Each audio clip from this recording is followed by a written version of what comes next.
the day, we have with us Mr. Amey Asuti, who has been an experiential entrepreneur in the advertising industry. So entrepreneurs have their own way of making or breaking the rules. Okay. The only rule to break is that there are no rules, right? So if you think that there are rules and you try to play by them, you realize that the ground shifts, the game changes, right? So there are no constant rules. It remains what it is, right? So you can't change it. So the basic principles of how you treat your team, how you treat people, you know, the business ethics, those remain constant. You can't change that. So you should have a strong moral compass when it comes to what is it which is right for you. Stick to that. The rest of the tactics of the business keep changing. Right. Did you feel really sometimes that now the situation is out of my control? तो मेरी तो heart beat ही गई. One particular instant would be, I think, COVID. So 2020 March, April is when I felt that I didn't know how to react to the situation, right? Because before that, some 3-4 months before that, we had just started expanding. We had got a few new team members, and suddenly our revenue dipped to about 40%, right? And because we had gotten heavily into production just stopped, right? There was no new shoots which were happening, and a lot of restrictions around it. So that kind of was a chapter in our journey where I felt that I was not prepared.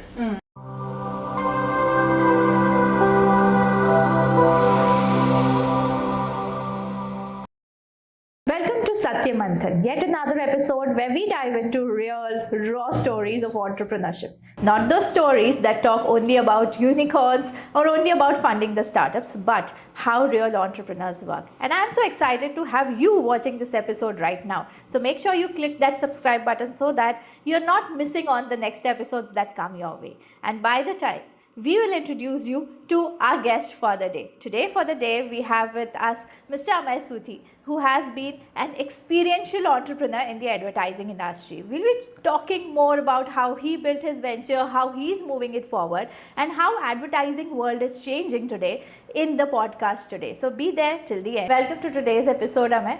And I would really like to know more.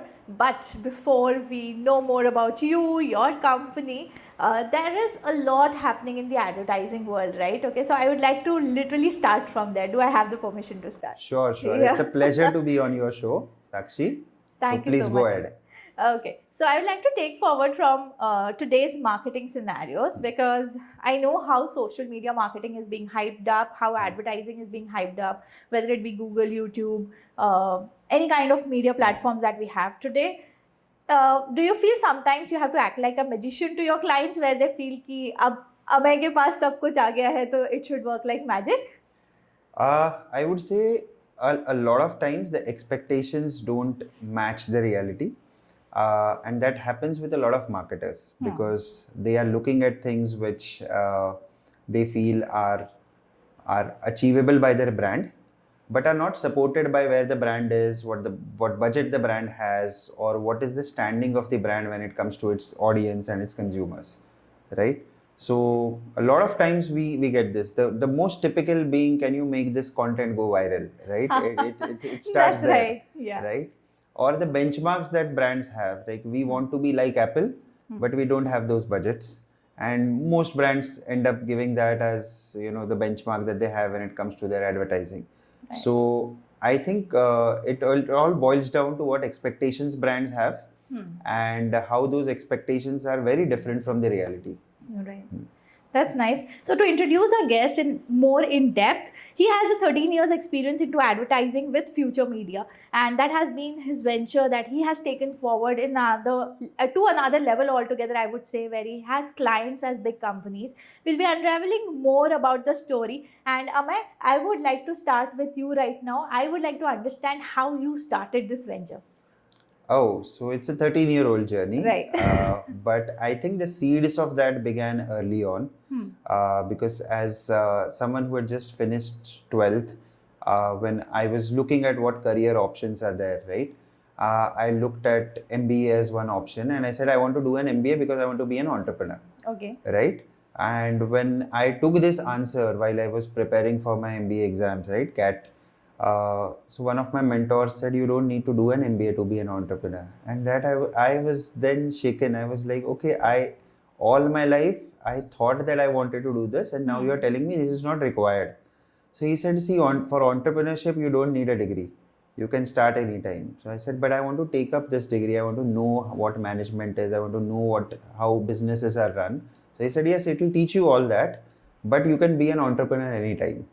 And that set me thinking. And with a couple of my college friends, I started getting involved in, I would say, some early entrepreneurial activities. Right. We thought that we were doing a lot, but actually it was probably just hustling, trying to make sure that we were adding some value somewhere, doing some odd jobs.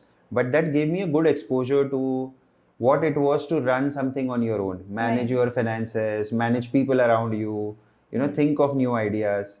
So this Future Ready Media began after I completed my MBA. I had spent 2 years working in the retail industry. And then I thought, okay, what next could I do? So in 2012, social media was growing. People were inquisitive about it. Brands were inquisitive. They wanted to get, their digital side out, wanted to try digital marketing. So that was the right time to start a venture in as a digital agency, and that's how we began. First in social media management, then slowly moving into technology, branding, then into video production. So it has been a long journey of 13 years, but as I said, backed by the seeds which were already present. Right. Right. Yeah. Okay. So I'd like to little bit get on the real side of handling entrepreneurship, where I know, starting a venture, it's easy to say that you don't need an MBA to start a venture, for example. Okay. Or it's easy to say, okay, I have started it, तो मैं कुछ ना कुछ तो कर ही लूँगा, right? But then when it comes to entrepreneurship and when it comes to your story specifically, I would like to know, how was your terms with entrepreneurship, the journey that you had, how was it? Was it okay, sab chal gaya? Because you have some good clients on your portfolio that I see, right? So how is it that the journey from having nothing to those clients actually came into existence? Okay, so Sakshi, I would say it first began with having a good pay package, leaving that, and then coming to zero. Okay. When you started, right? Right. So that was the first challenge, where you say, okay, I'm not earning anything, and now every day, every hour, every minute that I spend, I need to also think that will I earn for myself? Then you build up a team. To begin with, very few people, but then you are also thinking, will I be able to earn enough money to pay their salary first? Right. Right? And then you're going to pay yourself. Obviously. Right? So that's the first challenge that any entrepreneur has to come to terms with. Because if you start as an entrepreneur very early in your life, then it's very good, because you have not seen the other side where you earn a salary. Once you have seen the side where you earn a salary, you realize how little work you need to do to get a salary. Right. And you can switch off, right? 9, Right. 10 hours, 11, 12 hours, even if you put in your salary, you're a very hard worker, you can still switch off. But as an entrepreneur, you're continuously on, right? And you're expected to put your best foot forward in every meeting. You are your salesperson, you are your financial manager, you are your brand manager. So you're doing everything for the business that you set up. So Future Ready began as a 2-people company, right? Okay. It was 2 of us, we and I had a co-founder at that time, sitting in a small office, I would say about not even 100 square feet, right? In Kandivali, North Mumbai. And we were like, okay, we want to start something. Where do we begin, right? Early days. So the first few meetings that we had with brands used to ask us, but what is this Facebook? Okay. Right? So because it's 13 years ago. So they were like, why should we be on Facebook? And that time Facebook was the medium, right? That people were wanting to tap into. And so it began by telling people, convincing them that why their brand should be on social media. What was this new whole communication tool that was available to a brand, and how could that be exploited? How could that help them increase their business, build brand awareness, maybe do lead generation, and also help their business get more customers, right? So the journey, that was the initial struggle, right? So from 2 people, then slowly the team grew, then we grew in size, we grew in terms of the number of brands. And I think around 2015, 16, a lot of our efforts started bearing fruits. Because then the brands also understood that yes, this was a medium that they couldn't ignore. Digital agencies were what were in the vogue. So we were servicing a lot of these clients. But there was also competition, right? And we had to choose our niche, like what is it that we wish to do, how do we want to do it, do we want to play on price, do we want to play on delivering the best service. And around that time I thought that yes, we have begun a company, but we don't have a vision or a mission. Okay. And I would say that a lot of times this is how it happens. मतलब आपको business books will tell you, आपको बताएंगे कि आपका पहले आप बैठो, business plan बनाओ, vision mission बनाओ, But and who then does start it? doing things. But that it doesn't happen that doesn't? way, because Right. unless you get some experience doing your business, you can't really formulate what you wish to do, right? So you have a rough idea of what you are going to do, then you start experimenting, then something clicks, then around it you start building your vision and your mission, right? And these are also terms which are not easy to understand without having the experience of actually doing it. Right. So we got into making our vision, that what is it that we wanted to do as a company, right? To be involved in the communication business, to be involved in brand awareness, to build brands, right? And to help these brands achieve their goals through digital marketing, right? So that's how the vision evolved. Then the team came together, the team started growing, then we got the right talent and we got the right kind of brands to work with.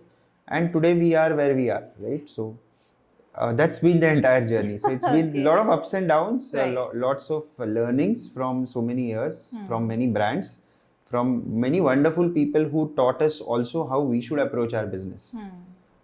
Yes. So from here, like Amey, I'm getting 2 points. Okay. First, I'll get on the first point. That is the thing that you told me at last. That from there we got good clients. Okay. I want to understand, how did you get that good clients?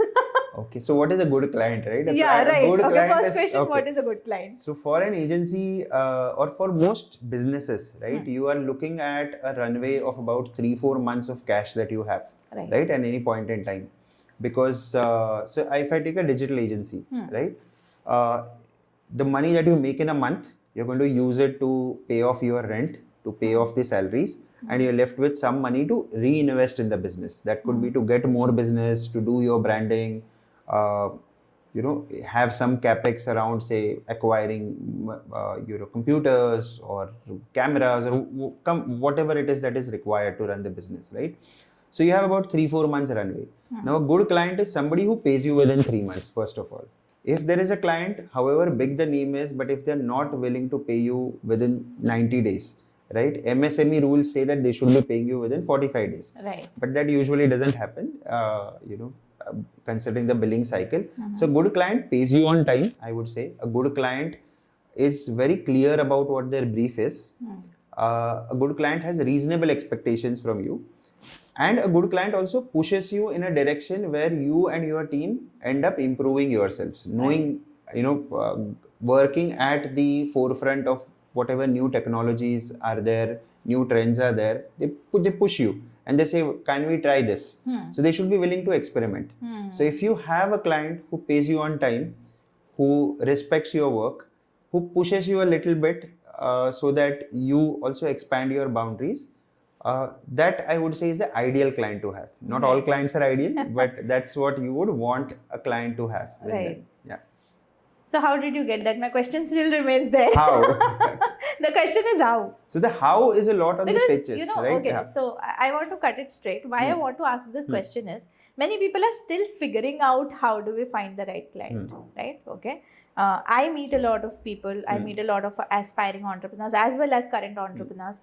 They ask me, यार वो client नहीं मिल रहा जो मिलना चाहिए, like वो नहीं मिल रहा. Okay, so how do you get that client? Because I am asking you this because I have seen a long list of people on your list, okay, जो किसी के dream clients हो सकते हैं, right? Okay, so that's the reason I am asking you this question. Okay, so I would say the most important thing is that how do you build a case study out of the clients that you have, okay, right? So let's say getting your first client, right?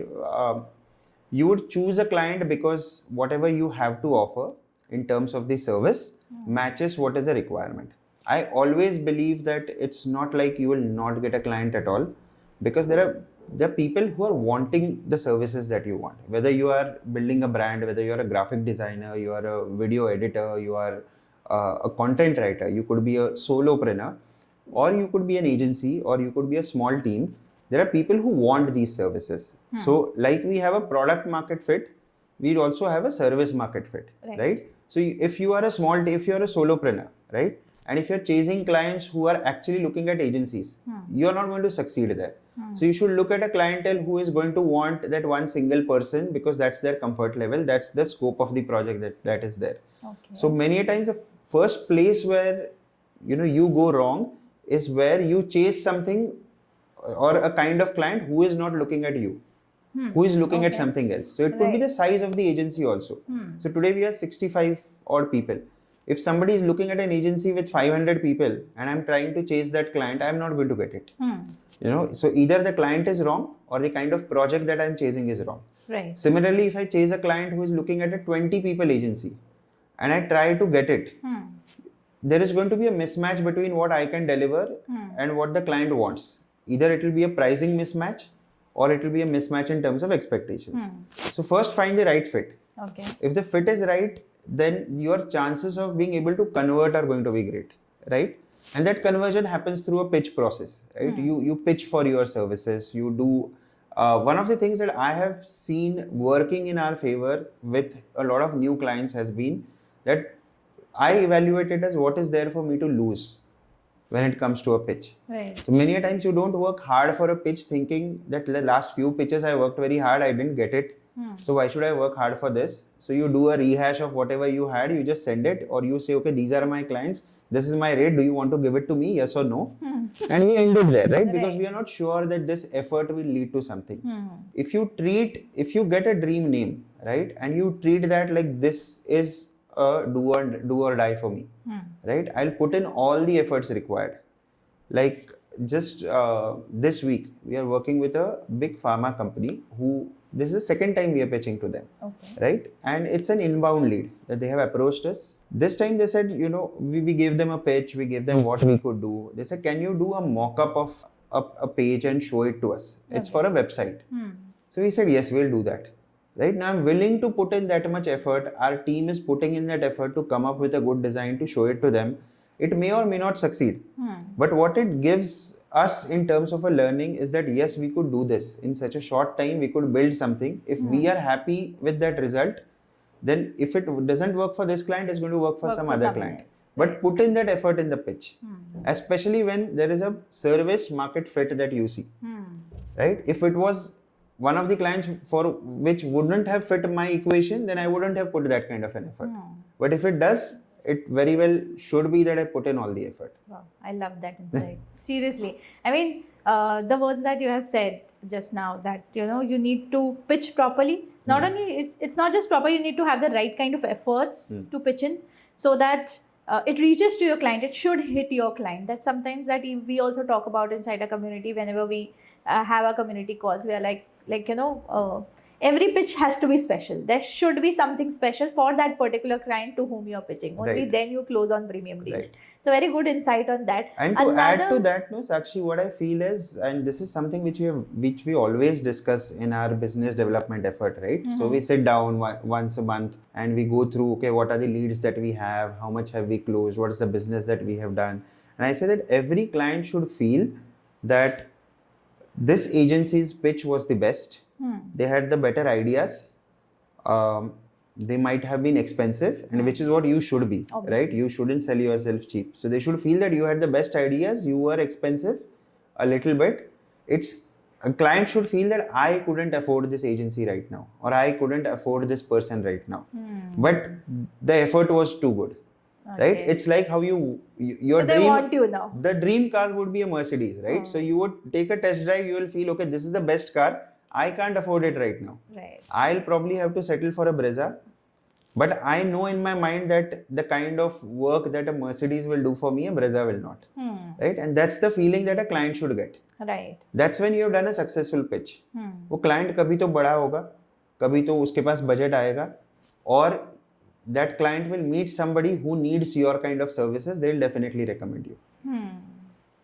There's also one more thing that you said in the initial starting of a conversation, where you said that when client used to come to us, they asked what was Facebook, right? Okay, now today the scenario has definitely changed, right? Everyone knows Facebook, everyone knows the media platforms. But now what is it that the client comes and asks you? Is it like what are CGI ads or what is AI campaign? How do you run it? Yeah. So see, the clients are always going to be asking for what is the latest thing, right?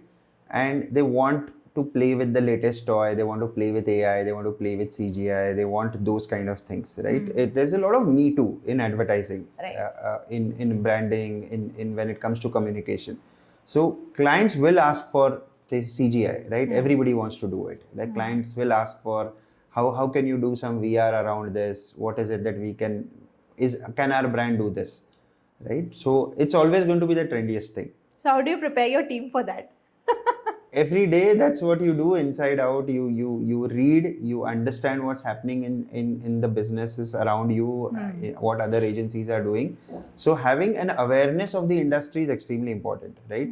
So I would say for any entrepreneur, anybody who is doing who is providing a service or even a professional, you should spend at least 15 minutes of the day keeping yourself abreast with what is happening in your industry. Right? Don't read the newspapers, don't read what is happening in politics, but at least be clear of what is happening in your industry. Right? And that gives you a perspective of what is happening in the advertising world for us. Right.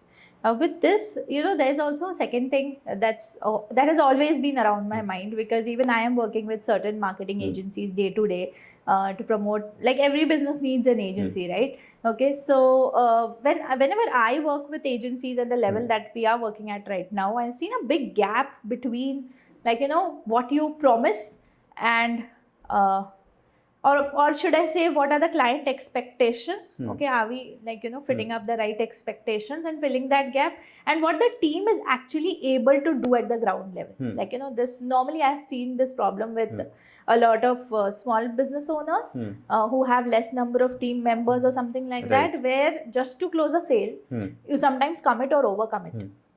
And it so happens that you have committed, you have overcommitted, but at the end of the day, when the time for the results come in, okay, like they may be 1 month, they may be 45 days, maybe 2 months, but slowly and slowly the client realizes, कि ये सब picture मेरे लिए है ही नहीं, ये तो scene ही कुछ और चल रहा है, that kind of a feeling, right? Okay, so how to manage these kind of a stuff where there is a gap between what you want your client, like you have your aspirational client कि हाँ मेरे client की expectation सही है, but then your team is not able to deliver that.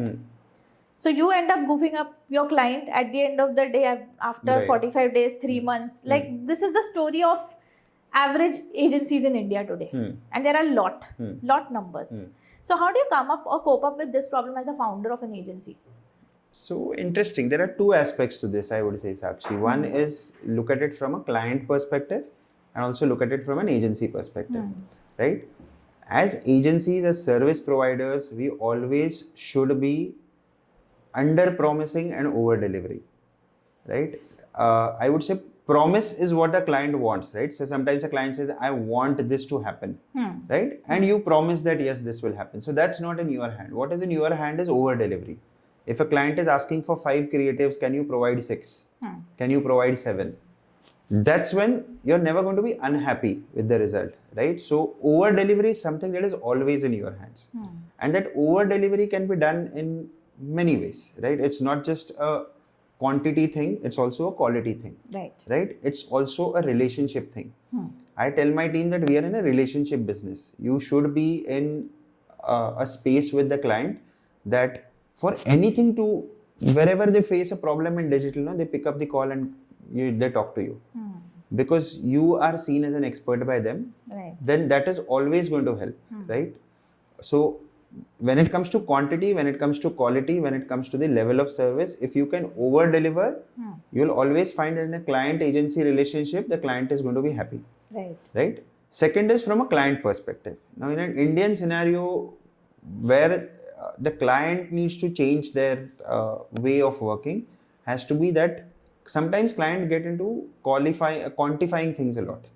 So they say, okay, there should be like 20 creatives, we should do 3 stories in a day, right? And then you have like, okay, aaj 3 nahi gaye, aaj 2 hi gaye, right? 30 posts per month, those kind of things, right? So the good clients that we have seen that they are not focused on the quantity, they are focused on the quality, right? And also they understand very well that when you arrive at a certain fee, that fee means that fee is going to result in some profit for the agency and some amount being deployed to the kind of resources which will work on your account, right?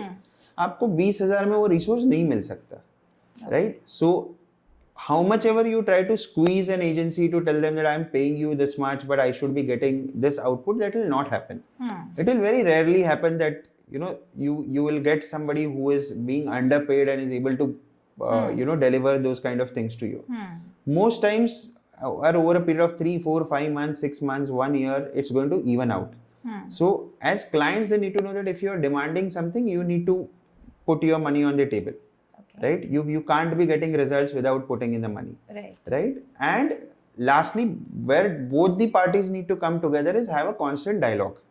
Right? I have also seen clients going wrong where they say in 1 year I have changed 4 agencies. Right? And the problem is that, see, we know what the talent pool is, right? Nobody is working on getting exceptional talent. So if you go from one agency to the other, you're not going to find a lot of difference between the talent or what you're going to get as an output. So good clients stick with an agency, train the agency, make them aligned with their kind of work rather than changing an agency, right? So it's like dating. If you train your husband, you would not want to remarry because now you have trained him enough, right? That's right. So now you know that, okay, this person works exactly according to me, exactly according to my standards. You would not want to go and keep dating other people, right? So in a client agency relationship, it works the same way. The client has to train the agency to extract the kind of work that they want, right? Once they have done that, the agency will keep delivering the result. Okay. So, like, do you feel being concentrated in one niche is something that is getting popularized today with today's world? Okay, where you love working with people who are concentrated in one niche. Okay. Does that really work in the real world, or you can choose multiple niches and you can play in the industries? I think to begin with, you should experiment and see what works for you. Both the approaches work, right? I have seen people who have stuck to one niche and that has helped them. I have also seen people who have dabbled in multiple ways and multiple things, and that has also worked in their favor. So, but yes, to experiment, to keep innovating, experimenting is what you should do as a professional today, right? Because soon AI is going to take away over. That's right. Okay, so moving to your side now, okay, as an entrepreneur, I would like to go a little bit on a deeper side on your life as an entrepreneur. Sure. Okay, so entrepreneurs have their own way of making or breaking the rules. Okay, as you said, ki 12 ghante kaam kar lo, ya like whatever it is. Okay, so sometimes to get a particular client, we break some rules. Okay, sometimes to maintain a relationship with that particular client, we might break rules or something like that. So what is that rules that you often break in your own journey? The only rule to break is that there are no rules, right? So you if you think that there are rules and you try to play by them, you realize that the ground shifts, the game changes, right? So there are no constant rules, but yes, if I have to point out at a constant, so in terms of tactics, I don't think there is things keep changing, but in terms of morality, ethics, it remains what it is, right? So you can't change it. So the basic principles of how you treat your team, how you treat people, the business ethics, those remain constant. You can't change that. So you should have a strong moral compass when it comes to what is it which is right for you. Stick to that. The rest of the tactics of the business keep changing. Right. Including over delivery. But over delivery also is something that one should try and do. And if you see, the relationships that work in our life are ones where you have over delivered. Right. So if your kid wants something and you deliver just about it, right, you won't get the joy. You will only get the joy if your kid was expecting 1 chocolate and you gave them 2.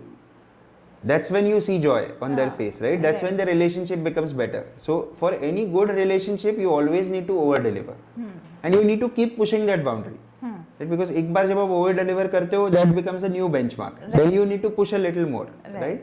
So if you over deliver in all your relationships, you're going to be having a very peaceful time, because people are going to give you that leeway.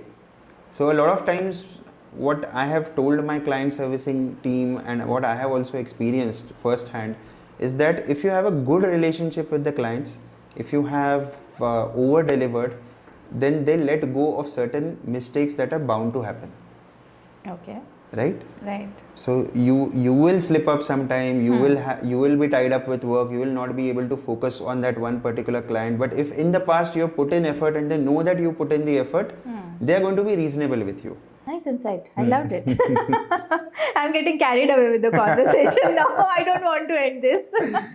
Okay. So again, turning the pointer towards you. Okay. Like as an entrepreneur, you have spent 13 years building your company, right? Okay. So at Future Ready Media, did you feel really sometime कि यार now the situation is out of my control, मतलब मेरी तो heartbeat ही गई. That kind of a situation, has it happened sometimes?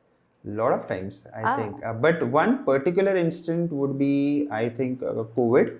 So 2020 March, April is when I felt that I didn't know how to react to the situation, right? Because before that, some 3-4 months before that, we had just started expanding. Okay. We had got a few new team members, and suddenly our revenue dipped to about 40%, right? And because we had gotten heavily into production, and production just stopped, right? There was no new shoots which were happening, and a lot of restrictions around it. So that kind of was a chapter in our journey where I felt that I was not prepared, right? We didn't have a plan B, right?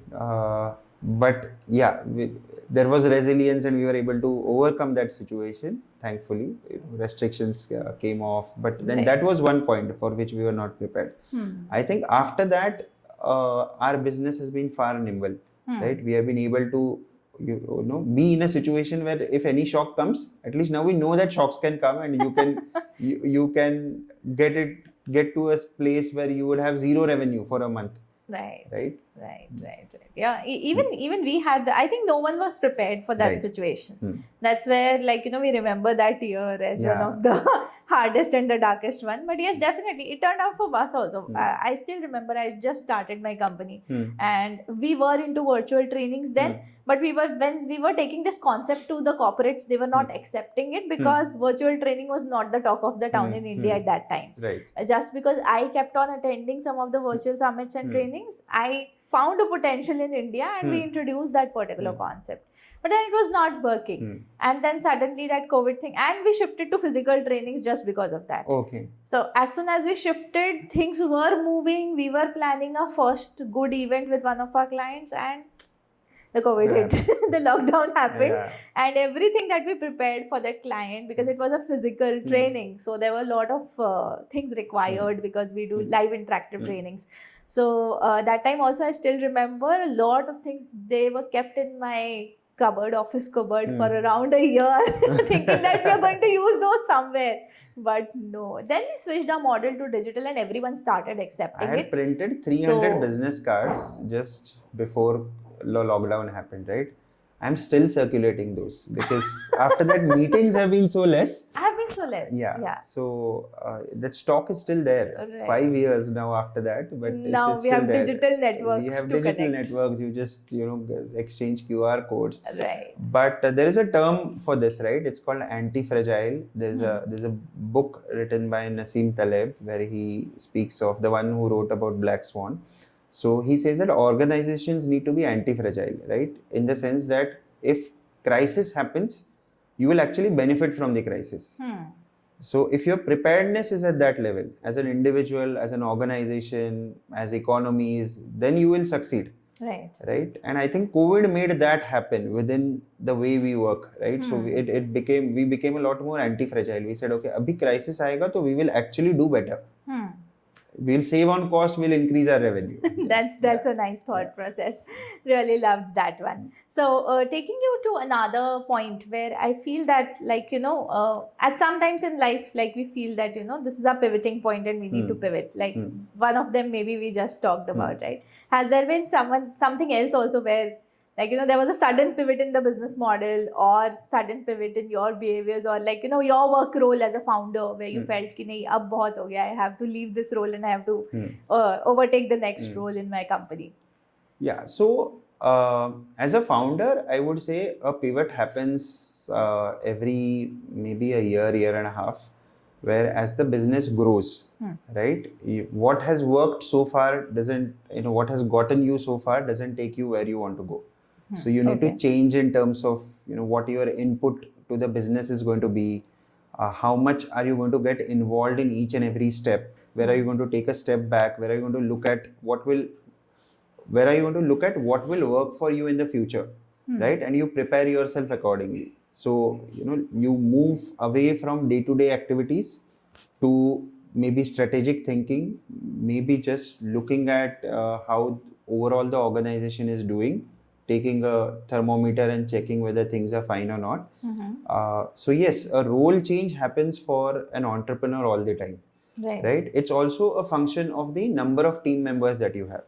Right? So when you begin, if you have, let's say, a team of say between 1 to 10 people, right, the dynamics are going to be very different. Right. Everybody knows everybody. It's a lot more family kind of a situation, right? As you move between 10 to 30, situation changes a little bit. Now there are smaller groups, there are teams. Teams may end up fighting with each other. There are conflicts. Your role is to resolve a lot of these conflicts or to make sure that conflicts don't happen in the first place. Beyond 30, when we have reached from 30 to about 70, I think there has been another shift, right? Where now teams run independently. You are an interference. If you get involved in something, you are delaying the work or you're causing a lot of interference to other people's work. Right. So you should step out from there, let people function on their own, but have systems and processes in place. Culture becomes very important. Because अभी 70 लोग हैं तो everybody can act their own way. So you need a common culture within the team that will help them understand that yes, even if the next person comes in, they know how this team works, what is expected over here, and they can start contributing positively. Right. Yeah. That's nice. So moving forward, I would like to know one thing. We have talked about teams so far. You have a team of 70 people for that matter, right? Okay. And you spoke about the changes that keep on happening. Right. The team keeps fighting and then there are many issues these days. Okay.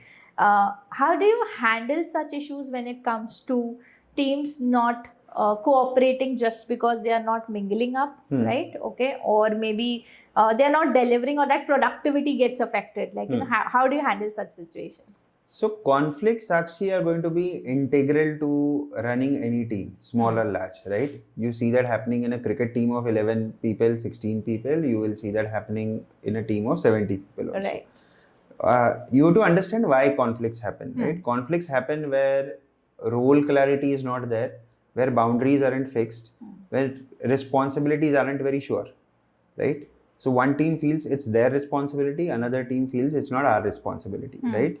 So making sure that everybody is clear about what their role is, having a common agenda to reach, incentivizing the right kind of behavior will lead to conflicts getting resolved. So your job as an entrepreneur or as a founder will not be to ensure that there are no conflicts. Your job is to ensure that conflicts get resolved peacefully, and next time a new conflict arises. The same conflict doesn't keep arising all the time, right? Right. So everything that you see happening, you look at it as, okay, if this is a problem that is happening, is this a unique problem or will this keep happening again and again, right? If you see that this problem will recur, then you try to put in a process so that this problem doesn't arise. Does that make sure no problem will arise? That's not going to happen. Some new problem is going to come up. Right. So every time you fix one problem forever and then you wait for the next problem to come up. And that's how you try to resolve most of the conflicts and make sure that the teams work harmoniously. Nice. Definitely. I'd like to catch over a thought. Okay, now we talked about teams, but moving forward to the client side, okay. Do you had some weird client that you thought कि यार इसको तो लेना ही नहीं चाहिए था? How did we ended up with an agreement with it? Oh, so client regret, I think, happens a lot of times. Yeah, because sometimes you are wanting to meet a certain revenue number, right? So you end up accepting a project, accepting a client, and then that that whatever is desired by. So what is a client, right? It's actually some people who are having some ideas, right? On the client side also there are people, there are professionals. If these professionals are not aligned to what they should actually be doing, if they're not aligned to what they can expect from an agency, then it causes a lot of conflict, right? And you slowly realize that this is not a situation that I want to be in. And at that time, you're even willing to forego the money, right? You say that, okay, I don't want this money because this money is coming with a lot of conflict, with a lot of kalesh, effort coming in, which you don't want, right? So be a solopreneur or be an agency. When you choose certain clients, I would say sometimes you're going to get into that trap of regret, right? And at that time you should very clearly spell it out to the party that this is not something which is working out well. Maybe your expectations and what we can deliver doesn't match, right? And try and end it there rather than prolonging it. Because whenever I have tried to prolong a bad client, it has resulted in my team leaving. People leaving the team and moving away, right? And that has been detrimental to me. So I've lost a lot of good people because I ended up being with a bad client. So I would rather lose a bad client than lose a good person who is there in my team. Right. I would totally agree to that, Amey, because I still remember there was a time in my business as well where we were having a client who literally took a lot of time with our team. Okay, so whether it was meetings, the meetings were extended. Whether it was a work, there was a lot of rework happening, right? It just left my client worried and my teams frustrated. So none of the ends were ultimately happy because how much ever my team worked for that particular client, the client was ultimately not happy. And literally that was the highest paid agreement that we had at that particular moment, but we had to call it off. Right. We had to call it off in the middle because it was affecting so much of my team members that the frustration was being shown on the other projects. That anything that is not done in the other projects because I was spending time here. Anything that was not attended in the other meetings, why it was not taken care because I was attending it here. Okay, so if a client gets in full attention rather than because we have to be equal to all our clients. Sure. Like, we cannot be choosy when Right, we have had an agreement with everyone, when we're talking with everyone, we have to equate. So I still remember a similar situation. I mean, even we have been able to call off that agreement. We had to even return some amount to the client because we had taken it in advance and we returned it and we called it off. We even arranged them another vendor so that they can peacefully part ways and they could feel that someone has taken care of them because it was somehow getting toxic. Yeah. And I don't know how, but it was difficult at that particular phase because you're just starting your business. These are earlier years in your business. You're getting money. So sometimes you see money as the important thing that is coming into your thing. But then, yes, if it is not a long-term relationship, even I think dropping off is the best thing that you should do. So I think one thing that I have learned as an entrepreneur is that you should be willing to let go of a team member who is not a right fit and a client who is not a right fit. In both situations, the sooner you accept, the sooner you do a reality check and find out that, okay, this is not working out. And sometimes it's nobody's mistake. So what I have also realized that it's don't try to attribute it to some personal flaw or some mistake. It's just situational. It's just a situation. This is where we see ourselves in, right? As a client and an agency, you are wanting something, I'm not able to deliver it. And what I see is just a lot of pain. Right. You are feeling that this is I'm overpaying or I'm not getting a delivery. I am feeling that I'm putting in a lot of effort, still I'm not able to satisfy you. What's the point of us continuing this? Right. Early on, I was not able to do this. I used to feel, and falsely so, irrationally, that every client who comes to me should never go away. But it doesn't happen. Yeah, that's the ultimate thing that you want, right? But that never happens. Similarly, I used to feel about team members. I used to feel that every person who joins my team, they should not go away, right? They should stay. But things don't happen that way. Right. So the realization when it started coming in and when I started accepting that you should be able to let go. Sometimes things don't work out. Have a definite time frame where you do the review, where you do a review of your clients, do a review of your team members. And if things aren't working out, just let go rather than prolonging with it. Right. And that has worked wonders. That has got peace to everyone. There are people who have left, they have been happy. Clients who have been happy in that situation. Employees who have left, they have been happy. And I have been happy because the whole atmosphere of working together of our daily lives has become much better. Right. In fact, moving to the next part, where, I would now take you to, what should I say, a newer agency setup kind of a stuff. Okay. Now, this is coming in with a question from our community. Okay. Because what we do is, before every podcast, we shoot up an email to our community. Wow. Where we communicate who is going to be our next guest, Right. and we give them a chance to ask questions. Okay. So our community members do ask questions, and we find out viable questions that we haven't covered yet. Right. And one of the questions that has come up is with Prakhar. And Prakhar has asked us, like, if I am starting an agency today in a market where it is saturated, it is highly going to be AI ruled for the future. That is something that he can understand. But also he wants to find a space for his own agency. Okay. So, like, how he should make the start. How one should make this. So I would take this as I don't know the background of the person. Right. I He's don't just a know. starter. He hasn't started. He's an aspiring entrepreneur. It says, so Fiverr put out a very wonderful ad. It says, AI took my job to the next level. Okay. Right? So, and that is what has happened, right? So today, if you have the skill set to write good prompts, you have understood how AI works, then a single person is also able to do a lot of things which maybe 5 people were able to do 2 years ago. Right? So if you want to start out delivering any kind of service, right? Whether you are a lawyer, solo lawyer, whether you are a financial consultant, whether you are a coach, whether you are getting into advertising, one person can do so much more. It's just that you need to have the right tools. So master the tools which help you be more productive, right? Try and start with a niche. Try and start with one set of people, one set of businesses that you would like to cater to, because that then gives you the confidence to go to the next business in the same domain, right? And your acceptance becomes more, right? So for Prakhar, right, who wants to start out, I think that would be my advice, that be more productive, use the tools which are there at your disposal.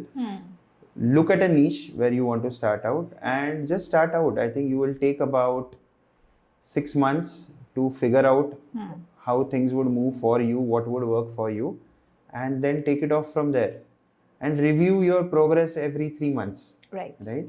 That's most important, because you shouldn't be spending time doing things which are not being productive, not getting converted into business for you. Right. So Prakhar, you've got an important advice from Amey. And to add to that, I would also like to say that if you're starting a business in a crowded space already, as well as when customers approach you by saying, "Arey, ye to AI se ho jata hai." For that matter, I feel what one should do is, जब वो हो जाता है तो उसके ऊपर का काम you need to show them, like कि ठीक है ये तो हो जाता है, ये तो हमको भी पता है सर, आपको भी पता है, but then on the other hand we are there to up level that particular work that gets done by the AI thing. So I think that can be a USP, that can be a click on for any of the new agency businesses that are coming right now. Yeah. Prior to this conversation, I would like to take you on a rapid fire round. So here are some few questions for you, and I would like you to answer it real quick, so that I don't want you to think on it more. Okay. So the first one being one book that every entrepreneur should read. I think entrepreneurs should read a lot of books.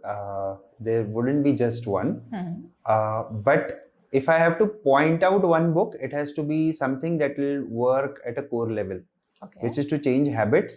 So one book that I found very interesting was Atomic Habits, which talks about changing habits, right? And if you're able to do that, then you will be able to do better as an entrepreneur. Right.